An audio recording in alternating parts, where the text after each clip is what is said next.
Sabbatismos, the debate that shakes Sunday to the core. Episode 1, the word that can't be erased, Sabbatismos. There remaineth therefore a rest to the people of God. Hebrews 4:9. SDA Pastor Paul steps forward with conviction. Pastor Paul, you've read the verse, but have you read the Greek? Because if you haven't, then everything you've been taught about Sunday is built on sand. That word rest in Hebrews 4:9, it's not peace. It's not symbolic. It's not Jesus is our Sabbath. It's Sabbatismos. And it means only one thing: Sabbath-keeping. Protestant Pastor Harry, that's just your interpretation, Paul.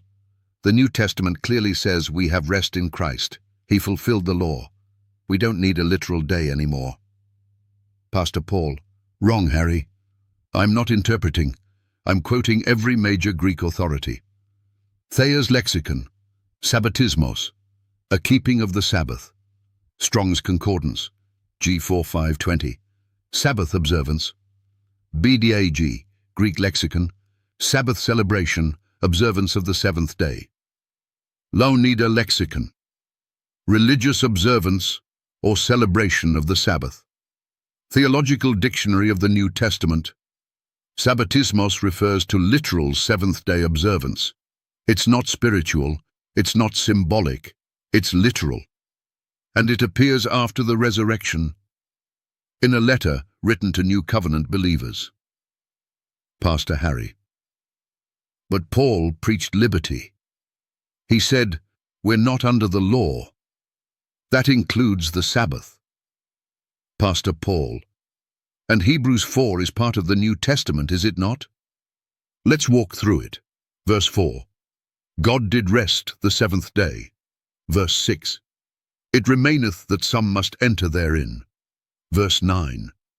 There remaineth therefore a Sabbatismos. Verse 11. Let us labor therefore to enter into that rest, lest any man fall after the same example of unbelief. Paul, or whoever wrote Hebrews, wasn't talking about ceremonial law. He was quoting Genesis 2:2, where God rested on the seventh day, before sin, before Moses, before Israel. This is not Jewish, this is divine. Pastor Harry, but the early church met on the first day of the week. That proves Sunday became the new day. Pastor Paul, no it doesn't. Acts 20:7. They met once on the first day, no command, no Sabbath. 1 Corinthians 16:2. Paul told them to set money aside at home. Nowhere did Christ say, keep Sunday holy. But Hebrews 4:9 still echoes, there remaineth a Sabbath-keeping. If Sabbatismos had been abolished, the Holy Spirit would never have inspired this word to remain in the New Testament. Pastor Harry, frustrated. But Jesus is our Sabbath. That's the rest we enter into. Pastor Paul, we'll get to that in the next episode. But for now, tell the people the truth.